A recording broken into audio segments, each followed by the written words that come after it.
up, everybody? This is the first episode of the Flock Talk. My name is Tyler Keene. And I am Michael Kruger, and we're here to give you your weekly dose of the Baltimore Ravens. Yep. So just a little bit about what our podcast is going to entail. We're just, the average Ravens fans that pretty much are always talking about Ravens with each other. So we were like, why not make a podcast and just have our weekly banter with each other. Yeah, I mean, we're gonna keep it pretty basic here. Nothing too crazy. I mean, we'll have some hot takes and predictions and reactions and all that fun stuff. We'll also keep you up to date with the rest of the league, but really, we're just here to kind of talk Ravens. We're not gonna do any like special crazy episodes unless something huge happens. But for the most part, it's just gonna be pretty casual. So. Yeah, so we're not going to be. Feel free to reach out to us, and if you have anything you want us to discuss or, address, feel free. Yeah, definitely leave that in the comments. But we're not going to be like your average reporter or journalist or anything like that. We're not going to have breaking news videos every time something happens. We're just going to have our weekly, once or twice a week videos, pre-game, post-game, and just, talk about what the things that, the average fan would talk about. Now, Tyler is a little more than an average fan. He played at a very high level, was a Division I quarterback. If you want to tell them about that. Yeah, so I played quarterback over at Coastal Carolina, home of Isaiah Likely. I actually got a chance to come back after playing and coach as a graduate assistant there while he was there. So pretty cool with that. But with that, I'm going to try to bring some real analysis as far as, what I see as a former quarterback and football coach. And, eventually we might get some snippets of video and maybe break down some of that. But yeah.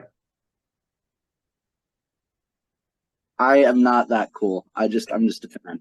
But yeah. So, but that's what we're saying. We're the average fans, yep, right? We're the average fans. We come together over something as simple as Ravens football, and we're excited to share our opinions with you guys. Yeah, definitely. And definitely, I know Michael's going to have some hot takes for us every now and then. Oh, yeah. Where do we even want to start tonight, man? It's been such a crazy year. Yeah, we went from like winning the AFC North to almost missing the playoffs to almost going to the divisionals with a backup quarterback. Yeah. Now having a long-term future contract with Lamar Jackson, we've put players around him, at least for the short term, that are hopefully going to make a big impact in his game. The injury bug is always something that looms large over this team. So we do no want more Steve Saunders. Do what? No more Steve Saunders. Right. Goodbye and good riddance. Real. Dude, you know what's bad when like even ex-Ravens are like chiming in. Yeah, it's just a matter of time. It's just a matter of time. I can't even imagine. Like, I remember hearing the thing about Derek Wolfe trying to file a suit against us, and I was like kind of confused about that, but it all kind of makes sense now. I think a lot of things were really brought into light these last couple of years just because of how injured we were. Yeah. Like, but let's get going with some expectations for the season. Okay. So let's go ahead and just do like some superlatives preseason. Who do you think is going to be the MVP of the Baltimore Ravens of this year? Well, I think that if everything goes right, it can't be anyone other than Lamar Jackson. Because if Lamar Jackson is healthy and he's doing his thing in Todd Monken's new offense, then everyone else around him is benefiting off that. We're scoring consistently in a way that we haven't done before, and we don't have to rely on our defense as much as we have in the past. Yeah. definitely. What would you say? I would agree. Most likely that would be the case, especially if we're doing good. But someone that could potentially creep up that has been dealing with a lot of injuries so far in his early career is J.K. Dobbins. I feel like, um, Yeah, he's never really gotten a full workload, and I feel like this year might be the year where he actually does reach that, especially after he's trying to prove himself with his contract negotiation. I know. I think he's one of those players who he's just got that extra ounce of strength in him. Like he'll just like he looks like he's going down and he's not. And his body can move and twist in such weird ways, even post surgery. Mm-hmm. That you see people like Saquon Barkley or like when he was playing Eddie Lacy, like people like that just making those weird cuts that like you don't expect them to get up from and then they're just still going. And Yeah, I think what's unique about that is that he's also got an opportunity to be a big contributor in the pass game this year. definitely, most definitely. But speaking of the pass game, who do you think is going to be the offensive player of the year? Like I of mean, the I receivers, like the it best could be. I receiver. mean, it could honestly be anyone. It doesn't have to be dealing with the pass game. It could be a offensive lineman. It could Well, be I Patrick think there are, Ricard. yeah, I think there are two players specifically that I'm looking at if I'm going to exclude Lamar Jackson because I already said he's going to be the MVP. Um, the first player is actually one that a lot of people outside of Baltimore won't really be thinking of, and that's Rashad Bateman. I'm still not quite sure if he's going to be the number one or number two. I would assume the number two because we have Odell, but then you could still say you could assume he's the number one because Odell's missed a year. So it's really hard to see where he is on the wide receiver depth chart, but all I know is that the few times I've seen him, and I've seen him in person as well, he's got a different kind of speed to him. And when he gets that ball, I mean, he reminds me of it reminds me of Julio Jones, the way he just kind of like runs after the catch, you know? Okay. He'll get it and he's shifty. He doesn't look like he would be, but he's shifty. And he'll just fight for the yards. Yeah, And I definitely feel like he hasn't had like his true coming out party yet. it's tough because the injuries he's had are difficult to come back from, and I could very easily see him just like never be good. But I think that he's got a unique opportunity to prove that he is the number one guy on a very loaded wide receiver room. I think the other guy who I would say it's tough not to say this is Zay Flowers, just because I think he'll be big in offense, he'll be big on special teams, and I think he'll also I think we can do a lot of cool different concepts with him. We can do some more like jet sweeps, end arounds, kind of like screen passes and stuff with him. Hmm. He's already shown in the preseason that when has the ball in his hands, he can easily go for another 20, 30 yards. Yeah, Um, it's just very few players have that ability. And I mean, you see Tyreek Hill has it. Let me see who else. Who else? I mean, Tyler Lockett has it. It's just like yeah, he's even like got that jitterbug. yeah, You it's know, just like they'll shake I mean, they any. call him the joystick. They call him the joystick. I know they got the I permission. mean, but I will go back to just Rashad Bateman. I just feel like with him, he's never had a chance to not go against the number one corner. He's always had all attention on him when it comes to the passing game. Always taking that number one cornerback matchup. And now, with all these new weapons with Odell, with the Zay Flowers, with even Nelson Aguilar, I feel like Andrews. yeah, and obviously Mark Andrews, the attention off of him is going to lessen, and it's going to open up some more opportunities for him to make some big plays. Well, yeah, So I mean, if they're gonna double someone, it's gonna be either Odell Beckham or Mark Andrews, more than yeah, likely. yeah, definitely. But yeah. What about defense? Oh my goodness. Well, I mean, I am so excited to see how Kyle Hamilton plays this year. He's your They're defensive they're player? I think he could potentially be. I don't think he's going to win it as a safety because it's very hard to see a safety win a Well, no, DPOY. no, yeah, I'm just saying for the Baltimore Well, Ravens defensive well, player. no. I'm saying like I think he could contend for Defensive Player of the Year in general. Hmm. And that's me being kind of biased, but I think he's one of those players who's just going to come out year two and be like 10 times better than he was. I mean, you see it all the time on in defense. Like you'll see someone on the Ravens like DJ Mosley or Zadarius Smith or just someone who we take a chance on. And obviously, he was a first round pick. It was a little more of a chance, a little more of a calculated risk. But we always just seem to have these players that just develop so much faster than we expect them to. Yeah. And I think Kyle Hamilton has the potential to be that. I think another one is Roquan Smith, who just immediately had an impact.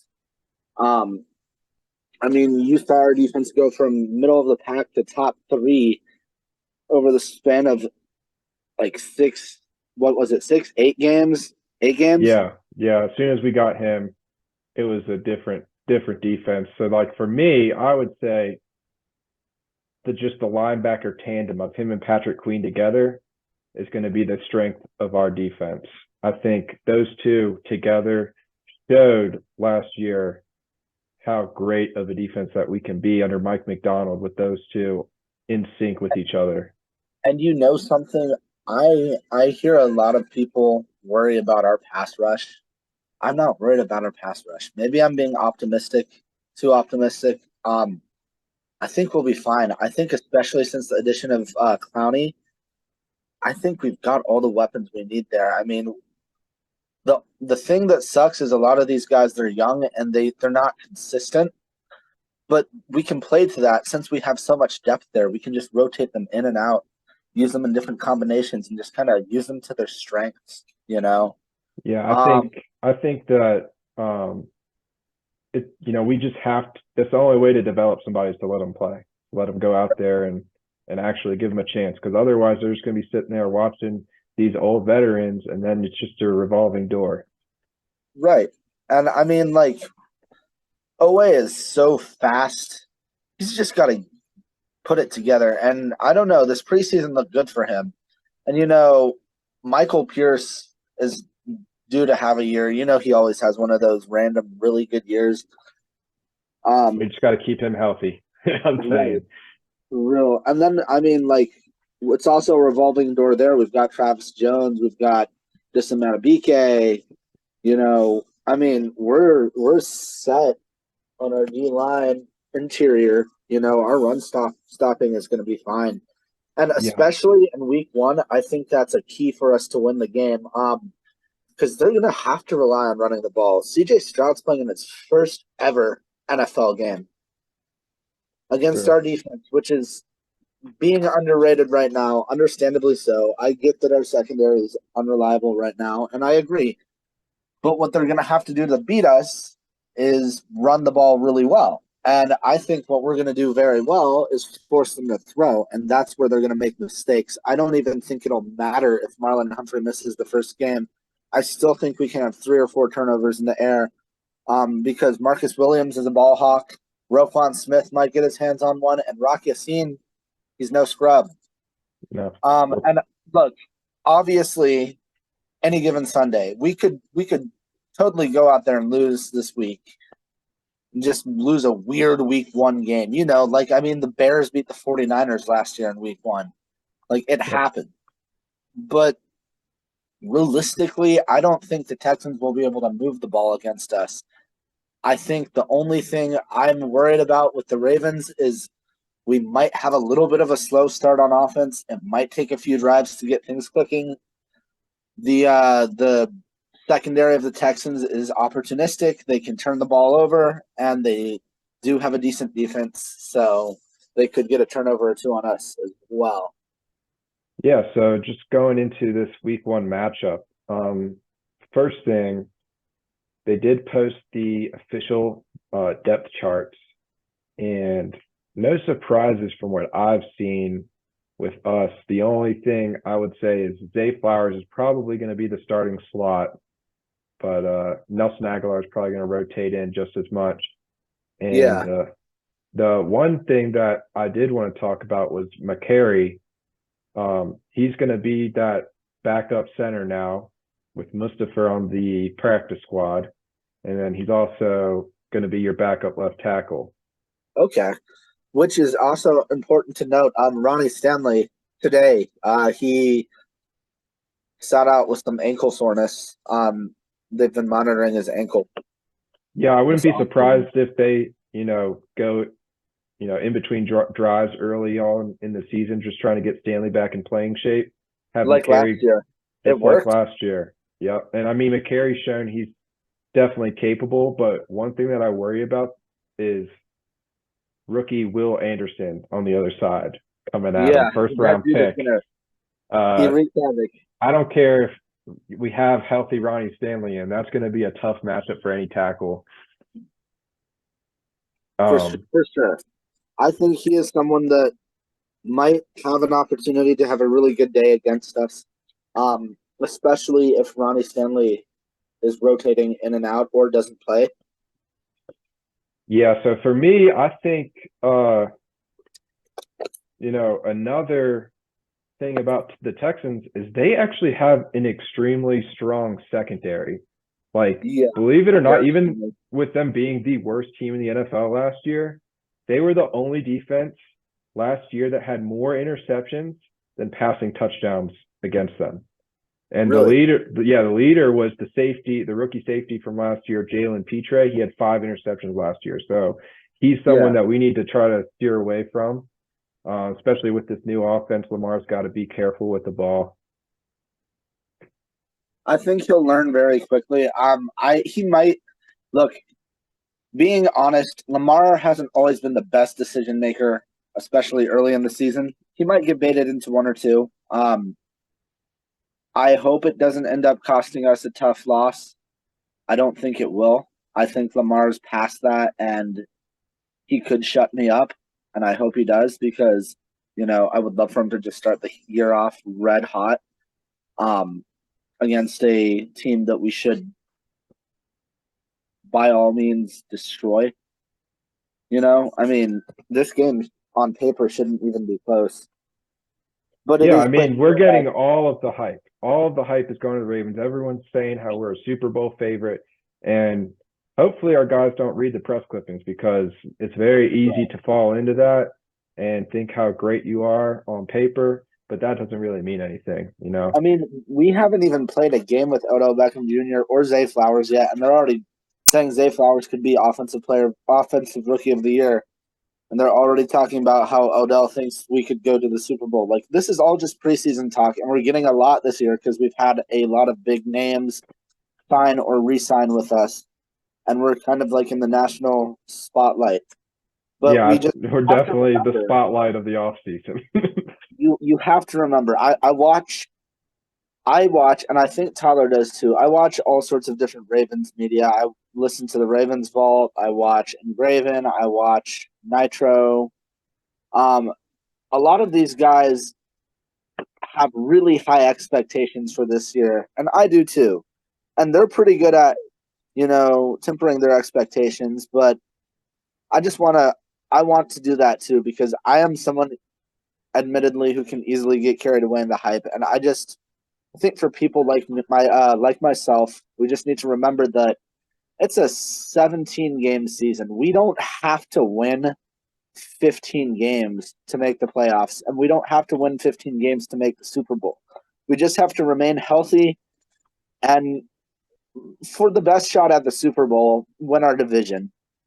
So just stay healthy and win our divisional games and just play smart football. If we, God forbid, we drop one to the Texans and then lose to the Bengals and we start 0-2, I would hate to see how our fan base reacts to that. We just need to remember that, good things take time. It's not necessarily going to be an immediate thing. It could be, but it might not be. Yeah, so definitely. You guys need to remember not to go all, crazy if things don't start the way we think they should. Definitely. But getting back to the matchup, let's flip it to the other side of the ball. Let's talk about Texans offense versus our defense. And to me, the one player that scares me on the Texans offense is Dalton Schultz coming over from Dallas as their starting tight end. I feel like for any young quarterback, also, it's easy to find your tight end because he's probably got the easiest throws. He's in the middle of the field, right in front of you, short throws. And defensively, you're matching him with usually lesser coverage players. You're matching him with linebackers and safeties rather than those man coverage corners. So I think he's someone to watch out for. And then also, I would say the one thing that came out today was their starting right tackle, Titus Howard, got placed on the IR. Yeah. So with that, we really, I think, have to take advantage of that matchup with whoever that pass rusher is, whether it's Ojabo, whether it's Owe, whether it's Clowney. We have to take advantage of that. I think the starter is now going to be George Fant. So I would look for that guy to definitely be a key for Mike McDonald to try to, blitz his way and really get under the rookie quarterback skin. Because, one thing with rookie quarterbacks is, they're going to make rookie mistakes, and we just got to force that to happen and hopefully take advantage of some of their weaknesses. And here's something else I'll add. I watched a compilation of all of CJ Stroud's snaps in the preseason, just to kind of get a grasp of what we're looking at right here. I know it's preseason, so everything's a little looser, maybe, but he is a rookie quarterback, and he is going to be starting week 1, so I think his snaps were meaningful, and that's why I decided to watch them. One thing I noticed is, especially with that O-line, is when you can get pressure on him, he does one of two things. He'll either be forced into a throw or he'll try to run. CJ Stroud might be fast, but he didn't really show off his speed in the preseason. I think he's going to be easy to catch, especially for our faster-paced edge rushers. I know we choose speed over brawn in Baltimore, or at least we did with Odafe Owe. So I think if he tries to run, our speed can get to him. He normally tries to go for the sideline, and he just kind of looks uncomfortable running. And when he throws under pressure, he's very often quite inaccurate. Either he'll underthrow it or just not put enough power on it, or it'll just kind of float. And I've seen him miss a couple really easy throws. Now, I've seen him nail a couple really hard throws, too. I'm not saying this kid's terrible. He's definitely got, number 2 overall pick quarterback talent. He seems like someone who's going to be very easy to shake. So I think that Mike McDonald, he's good at disguising things, and he's good at bringing pressure, not necessarily in a unique way like Wink did, but more so in a I don't know. He doesn't try to be sneaky like Wink. He's just a little more forceful, Yeah. I think he obviously doesn't blitz as much, but I think a part of that too was how long it took for the defense to really understand what he wanted to do last year. I feel like for him, it took, halfway through the season before guys really understood what he was expecting from them. And then when they did start to learn his defense, he really opened up that playbook. And it also was a product of when Roquan Smith was there. Yeah, I think what happened is Roquan Smith might have been able to interpret the defense a little bit easier than some of the other players, and was able to kind of help people understand it and just kind of see it better, which just kind of speaks to the leadership Roquan Smith has.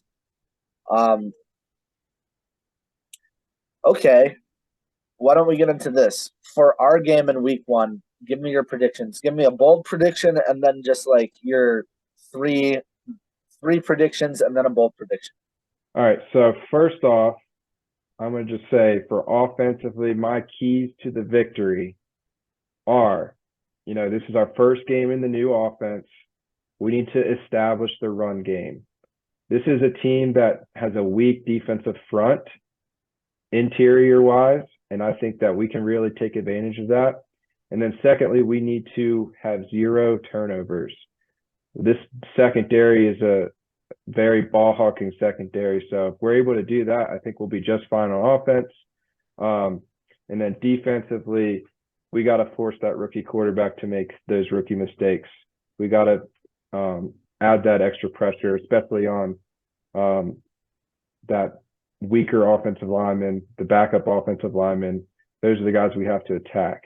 But for my predictions, I'm going to go with a 24-17 win for the Ravens. I think it's going to be a one-score game. I think it's going to, come to a matter of a field goal with Justin Tucker at the end. He's going to polish it off.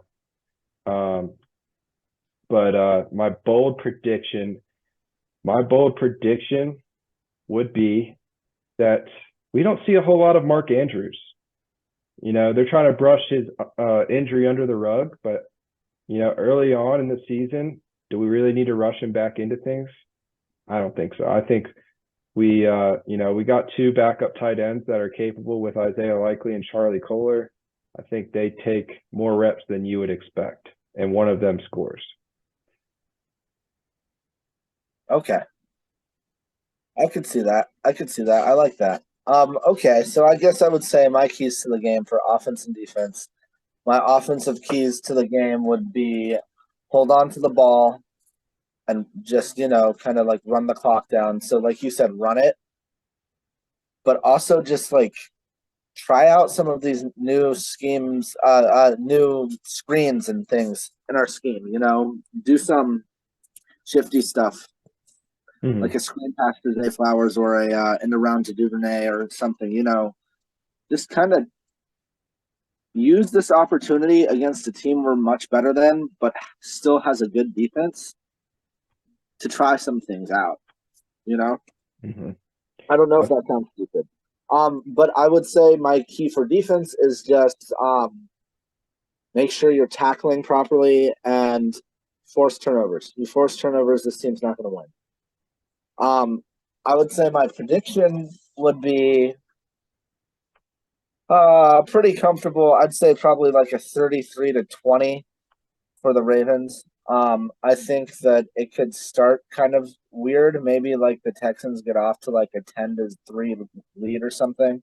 And then from there, we come back and just take control of the game. My bold prediction, you kind of took my Mark Andrews one, so I'll come up with something else. I would say that we have a 100-yard rusher and a 100-yard receiver. That would be nice. I think that the 100-yard rusher could very well be Lamar Jackson. Still, I think he's gonna have an opportunity against this defense to just scramble a lot. Maybe not by design, but I think he'll probably have a pretty good game on the ground. And then I could easily see, like I said, Rashad Bateman going for 100 yards. Yeah, definitely. I could see because he's or kind of that guy that no one really is expecting. He's not really getting any of the hype. He's kind of been injured the whole preseason, and Right. he's always been kind of looked down on because of his injuries. But I think this year he has a good chance to really make some noise for himself. But do you want to go ahead and get into around the league? Maybe we'll start off and do like pick 'em, and then we can keep track of our weekly standings with each other. Sure. Do you have somewhere to write that down? Because I do not. I got you covered. Okay. Do you have the games? I can pull them up. I got you. Perfect. All right, here we go. First up, Thursday night, tomorrow night, Lions at Chiefs. Who do you got? Chiefs without a doubt. All right, I'm gonna go with the Lions. Why? Mix it up, mix it up. I just feel like everyone first game of the year, just like you said. I think Detroit's coming back with something to prove. They missed the playoffs by a game last year, and I think the rookie Jahmyr Gibbs is going to be pretty He's special. good. He's pretty good. I will Yep. say that. I also like their tight end Laporta. Yep, yep. So then that brings us to second game, Panthers at Falcons. Bijan Robinson is going to run all over that Panthers defense, and there's nothing they can do about it.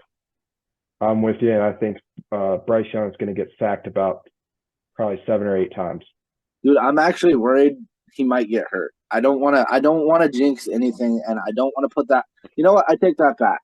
I just pray for his safety because the Falcons have a tough defensive line, he and the needs Panthers it. do not have a very good offensive line. To all our Carolina Panthers fans, you guys should pray for this one. Ryan Kuhn, we got you. All right, next up, we got an in-division game, Cincinnati versus at Cleveland, kicking off at 1:00. Who What do do you you got? say? All right, I'll go first. I'm going to go ahead and pick the easy Cincinnati Bengals. Joey Burrow is going to light up that secondary. I think that that's a very strong possibility, but I also think that the Bengals won't ever have the ball because Nick Chubb is going to run it down the Bengals' throats, and they're going to win pretty comfortably. Oh, so you At got home. Cleveland. I have winning. Cleveland at home winning because I think Nice. that Deshaun Watson is way better than he was last year. I hate him as a person. I think he's a terrible human being, but he is a damn good ball player. And until I consistently see that he's not, I'm going to bet on him bouncing back. All right. Next up, we got Jacksonville at Indianapolis. I think it'll be a slaughter, a massacre. I think Jaguars will win that pretty easily. Agreed. All right. Next up, we got Tampa Bay at Minnesota. Who is Tampa Bay's quarterback? Is it Baker Mayfield? It is. Baker Then it's has won the definitely job. Minnesota who wins. Yep, Minnesota. I got Yeah. them. No doubts about it. Here's a good one. We got Tennessee at New Orleans. Ooh, Tennessee is sneaky good too. Their defense is like legit. So is New Orleans. Yeah, is Michael Thomas He's still? back. He's back. Is from he what I one heard. or two? Is he one or two? Oh, you got Chris Olave as number 1. Is he number 1 material though yet? I believe so. He was first or second in Rookie of the Year last year. Yeah, no, he And was now second. that was with Andy Dalton at quarterback. Yeah, no, you're right. But there's Gosh, no Kamara. Kamara's out with suspension. right. But they do have Jamal Williams, who is pretty legit. Yep. I think that the Saints. I just don't think the Titans have wide receivers. I mean, DeAndre Hopkins. But they'll just double him, and then is what's his face playing the first game? They have Treylon Burks, right? Yeah, isn't he hurt though? He might be. I'm not sure. But yeah, I'm gonna agree with you. I'm gonna agree and go to the Saints. I think Derek Carr's got something to prove also, and it's hard to win in New Orleans. So Saints. Yeah, it is. It is. I think New Orleans is sneakily going to be able to win like 12 games. They have based off strength of schedule, they have one of the weaker ones, so I can see that happening. Next game, we got San Francisco at Pittsburgh. Pittsburgh. They always win those crazy week 1 games. They beat Buffalo 2 years ago. They beat the Bengals last year. They're going to beat the 49ers this year. I think the 49ers are going to come in there and break the trend, and Kyle Shanahan's going to have his way. What if Brock Purdy sucks? Brock Purdy showed us that he's pretty good. What if he sucks, though? What if, like, the Steelers expose him? Is Sam Darnold good enough to, like, lead that team? Yeah, I think Kyle Shanahan can win with pretty much any quarterback. So, He couldn't with Trey Lance. They were winning. He just got hurt. Bro, did you see that preseason game against the Raiders? I did not. He it was it kind of looked like what it would look like if I tried to be quarterback anywhere. Trey Lance has got less playing time from any NFL quarterback. I feel like he barely played in college. He only had like one full year, and he hasn't had any game experience really in the NFL.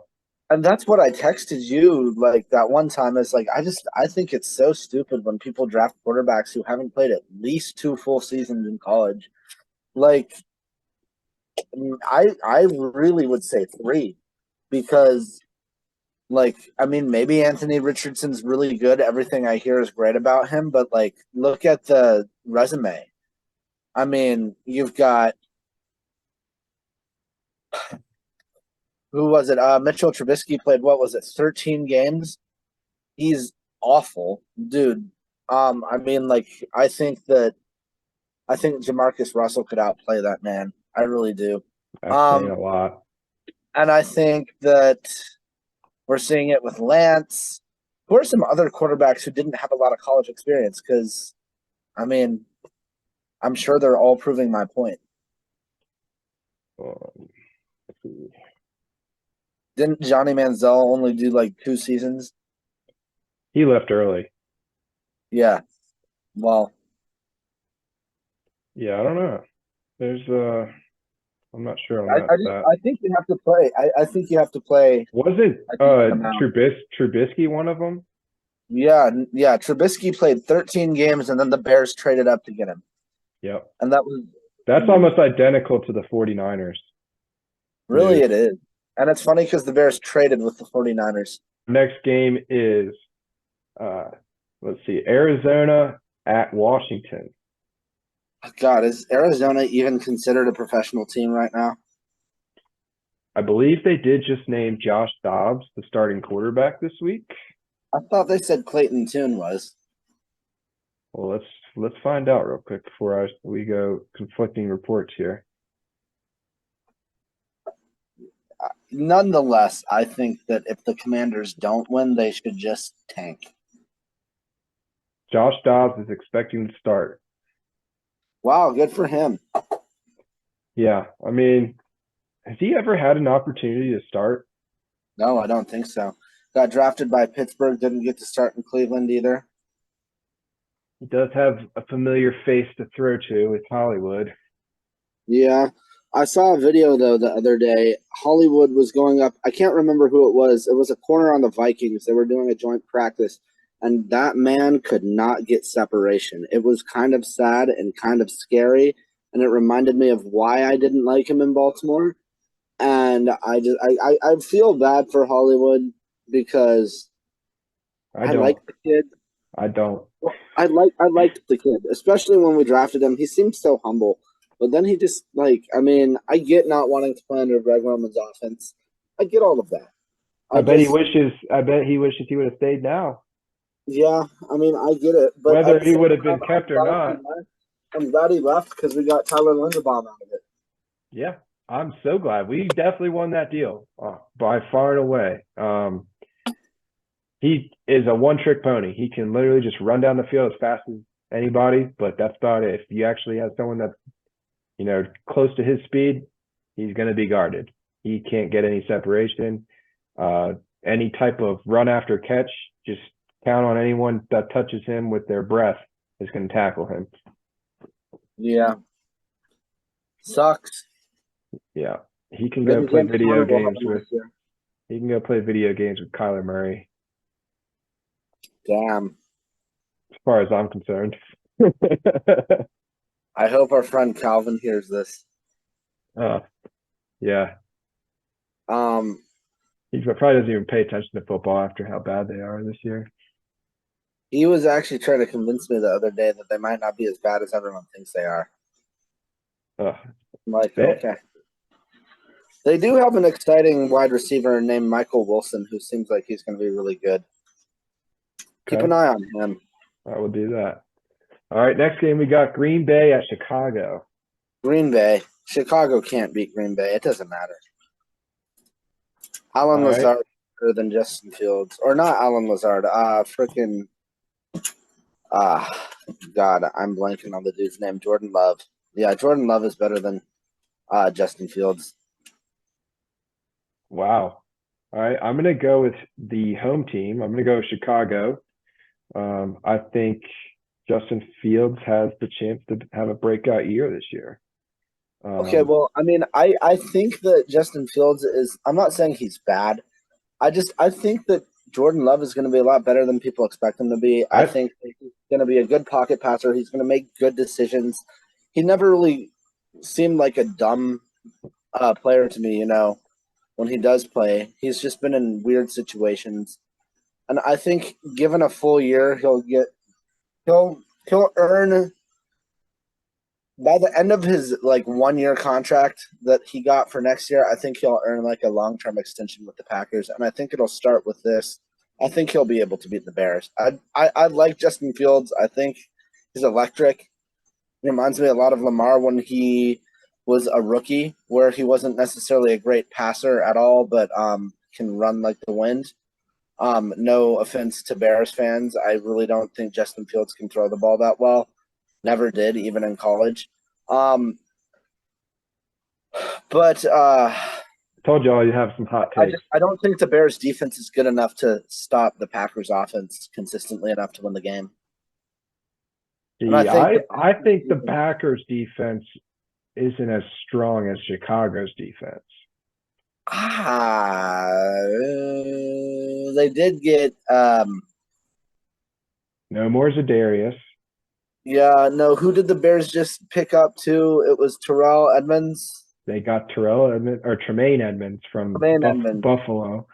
Yeah. So, didn't they also sign Ndamukong Suh? Or not Ndamukong Suh, Yannick Ngakoue? I'm not sure on that one. I'm pretty sure it was Chicago who signed them. Yep, you're right. He is I don't on the Bears. necessarily know why Chicago did that. But I guess, he's still a good player. He's good. Just doesn't fit the scheme. All right, so you went Packers, I went Bears. There's another conflicting game. Good. All right, and then next up we got Raiders at the Broncos. Battle of the AFC West. Hi. If someone has to win, I trust Jimmy Garoppolo more than I trust Russell Wilson because he has Devontae Adams and because there's too much pressure on Russell Wilson and Sean Payton, and they're going to implode. They're going to suck this year again, and it's going to be so fun to watch. I cannot wait. Yeah, I'm going to go. I think Sean Payton is actually a mastermind and is actually trying. He's trying to be the worst team in the NFL this year by making all these off-season huge statements against people just to get them motivated to kill them. Because he wants Caleb Williams. He does not want. I can see it. He wants a top quarterback. He's there for the long haul. They're not firing Sean Payton after 1 year. Yeah, I could actually totally see that tank for Caleb. Dude, he is actually playing the long game, believe it or not. So, yeah, I'm going to go Raiders also. Okay. Next, we got Miami at the Chargers. That's a good one. Dude, Jalen Ramsey two good teams. Kills the Dolphins. You going Dolphins? Being injured kills the Dolphins. Who's their next corner up? Who's out? Jalen Ramsey hurt himself until December. Remember Oh yeah. I'm not sure who they got at corner, but I honestly, anytime a team goes from the East Coast to the West Coast, I feel like the West Coast team just has a better case for them. Where it's in LA. It's in LA, but it's also the first game of the season, so I don't know how early they got there to get adjusted to the time change. But I'm gonna go with the Chargers because I think Herbert has another weapon. We got Quentin Johnson from TCU. Mhm. He's got Austin Eckler who's trying to prove himself. So I'm gonna go with the Chargers. Dude, I actually think the Chargers are going to have the best offense in the NFL this year, solely because of their change at offensive coordinator. I think they're going to be a lot like the Cowboys, where they score like 50 points a game, but don't necessarily win all of them. But I do think Justin Herbert's better than Dak Prescott. I think that this could be the year that you see the Chargers win the AFC West. Um, I think it's their best chance, but they have to, just like the Ravens, have to stay healthy. If they start getting injured the way they normally do, they will not be able to keep up with the Chiefs or the Raiders, who I think will be pretty good too. I think the Chargers are the one team that has had more injury trouble than the Ravens. Yeah, us, and then I think the Cowboys have, or the 49ers and Cowboys have both had pretty bad injuries. I'll never forget when Tyrod Taylor was the starting quarterback for the Chargers and they punctured his lung in the pregame. Yeah. No, I mean, dude, that's just a conspiracy. At this point, they just want the training staff punctured his lung. Dude, I would have sued the crap out of the Chargers. I would have been so mad. Shout out to Tyrod Taylor though. He's still playing he's probably in the league for 15 years, something like that. As a backup. He's on the Giants. So he's backing up Danny Jones right now. Okay. What's the next game? By the way, I picked Chargers too. Okay. Next we got Philly at New England. I think we can all agree on that one. Yeah. I actually think New England's gonna win that game. I don't know. I don't think the Eagles are bad. I don't think the Patriots are good. But it's just some of that week one voodoo. I think that the Eagles are going to start slow because they have a new offensive and defensive coordinator. I think that Mac Jones using Bill O'Brien is going to look a lot smoother this year. It can't be worse than it was last year. They actually have a really decent run game and a half decent wide receiver core. Their defense is freaking stacked. I don't see them winning their division, but I can't see it being very hard for them to get to the playoffs as long as they can manage to win some of their divisional games.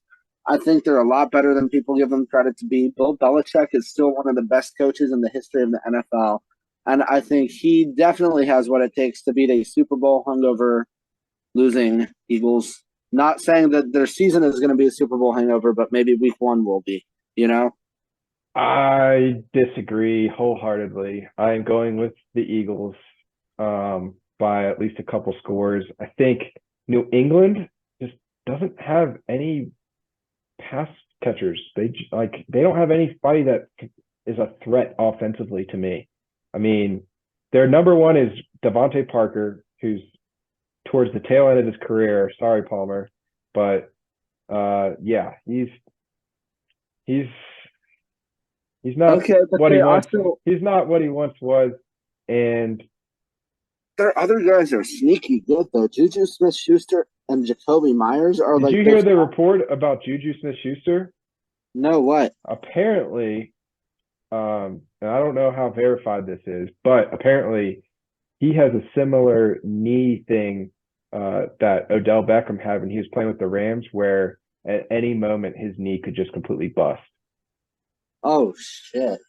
Yeah, that's what they came out a report this past couple of days. I saw. Ooh, get that surgery, buddy. Either way, I think Jacoby Myers is good, and I don't take it back. Their run game is superior to probably anyone in that division except for the Jets. Okay, but don't forget that Philly D line. I mean, the Philadelphia Bulldogs. That will be really tough. That Bulldogs defense is real. Yeah, I don't know, man. My gut says New England. Okay, I like it. We're gonna have one of us is gonna be very good after this week, and the other one is not. Listen, I totally can see myself being wrong on all of these picks. But I'm going with my gut. Okay. All right, go with your gut. Next up, Not we got. stupid. I understand why you choose the way you do. I just, No, yeah. Next, yeah. we got the NFC West matchup: the Rams at the Seahawks. I think Nope. the Rams And might. it has been confirmed Cooper Cup is out. I think the Rams might be the only team in the league worse than the Cardinals this year. I think that they could potentially lose 17 games. I don't think that Matthew Stafford is going to play 4 games this season because he's going to get hurt immediately. And Cooper Cup is like just getting hurt left and right. This is like his third injury of that preseason, and he might miss week 1. Um, Aaron He is. Donald. He's out. Aaron Donald's out. No, Cup. Oh yeah, Aaron Donald can't do everything by himself. I struggle to see any strengths of this Rams team. Yeah, I don't think this one's going to be close. I think Seattle's got it. I don't know. I seriously think that they might literally get swept by the Cardinals, and that's bad. Yeah, yeah. The one thing they got going for him is Sean McVay is an offensive mastermind, so maybe he can pull something out of his hat. He could. He could. He very well could. Next, you got the prime time Sunday night Dallas at New York Giants. This is going to be a good one. Yeah, I think it's not even going to be that close of a game. It never really is with these games. The Giants are always really good, but not good in their own division, except when they play the Commanders, and they normally get blown out against the Cowboys and Eagles, and it's going to continue here. I think the Cowboys are far superior. I think that Saquon Barkley is not going to really have an opportunity to have a good night because, to be honest, that D-line is going to stuff him. And when we know this as Ravens fans, when your only passing threat is a tight end, it can get very difficult to move the ball very fast. And Daniel Jones is going to be scrambling a lot, and he can't do that all game, especially when the Cowboys are going to go down the field and score probably on every drive. Because as good as the Giants' defense can be, they're not going to be that in week 1. And the Cowboys' offense, even though they lost their coordinator, are going to be pretty damn close to what they were last year. They're not like losing players. My biggest question mark is going to be like, how do they react to the new offensive coordinator? But they do have much more weapons than the Giants. Yeah. This is a tough one for me because it's at the Giants. And you know that esteemed field likes to take the legs out from the away teams. So I'm going to go with the Did they? I hope so. But I'm just going to go with the Giants. And I'm just going to say, what advantage do the Giants have over the Cowboys, other than home field? Do you think? Like, because I think offensive coordinator. That's true. And defensive coordinator. Yeah. Yeah, but the personnel. It's like one has a better coaching staff, but one has a better personnel. Yep. And then for me. Yeah, I could go both ways. Like I said, I'm just going to pick the home team. Okay. I mean, I respect that. All right. And then lastly, Monday night, another in-division matchup, Buffalo at the Jets. This one is the game of the week for sure. You got Aaron Rodgers coming in with loads of weapons, some familiar faces that he brought with him. And then you got the Bills, who have been talked kind of down on with some of the relationships inside the building there. I am really high on the Jets after watching them through Hard Knocks, of course, and then preseason. I feel like Garrett Wilson is like just going to build off of what he did last year. And I really like the Jets defensive line. So with that, I'm going to say it's a close game, but I'm going to go with the Jets at home. That's an interesting Yeah, that's interesting. Just the matchup as a whole. Talk about the New York Jets. They have been the darlings of the offseason. As much as I think as a Ravens fan, maybe this is just me, but maybe I speak for more people. I hate the Jets because they stole our spotlight this offseason. It was supposed to be about us, and it was all about the Jets. And you know what? Maybe that's good for us as a team, but damn, man, all about Aaron Rodgers and this and that. And you know what?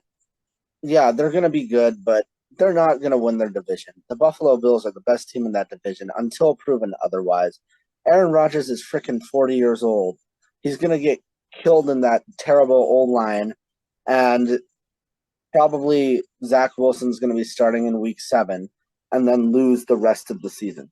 So I think that the Bills will smother the Jets. I don't even it's just anything that can go wrong will go wrong. It's the New York Jets. They're a cursed organization, and I don't care if that's not like a real football answer. Also, I will also bring up that it is the anniversary of September 11th in New York City. Oh, fudge. That's going to be a disappointing day for New York. All right. Well, for your reasons, you're going with the Bills. For my reasons, I'm going with the Jets, and that wraps up week 1 of our picks. We'll see. Do you have any bold predictions for week 1 as a whole league throughout the NFL? Bold predictions. I didn't really come prepared with a bold one. Let me think about it. Do you have one?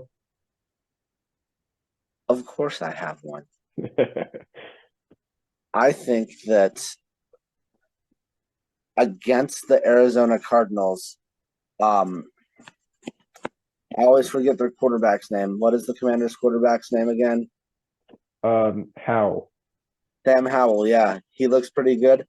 I think he is going to throw a perfect game. I think he's going to throw for 400 yards and 4 touchdowns. Sorry, Calvin. And I think it's going to be a combination of the fact that he's a half decent quarterback. I think he has a lot of potential. And I think the other half is that the Cardinals are basically playing scabs at this point. I don't think that they have a chance, and that secondary has no chance. I mean, Isaiah Simmons got traded. I think he was their best defensive player, and he was a bust, at least on the Cardinals. And it was solely because they couldn't decide where to play him. I hope to God wherever he ends up next. I don't know if he just got cut or traded, but wherever he is now, he's on the Giants. The Giants. Okay, I hope Wink actually uses him the way he needs to be used. They traded him for like a 6th-round pick or something crazy. That's sad. But that would be my bold prediction. I think Sam Howell throws for 400 yards and 4 touchdowns against the Cardinals. My bold prediction would be, let's see, I'm still thinking. You know what? Let's go with my bold prediction to be Justin Fields, 3 rushing touchdowns. Yeah? Yep, 3 rushing touchdowns for Justin Fields. That's my bold prediction. That would be awesome. He's my fantasy quarterback. He's my starting fantasy quarterback, so that'd be great. That's a very bold prediction. I don't think it's going to happen, but that's my bold prediction of the week. Do you think there are going to be any big time injuries? I know that's kind of a dark thing. I think that it's a good chance with a lot of the teams that didn't play any starters in the preseason, but I hope that it doesn't happen to us. Knock on wood, man. Yeah. So, yeah. I would try. But that wraps up our pre-game week 1 podcast, first episode ever. Please make sure you follow us on whatever you're listening to this on or watching on YouTube. Go ahead and hit us Yep. subscribe for us, and yeah, We'll have our post game review out Monday evening. yep. See y'all. Have a good night.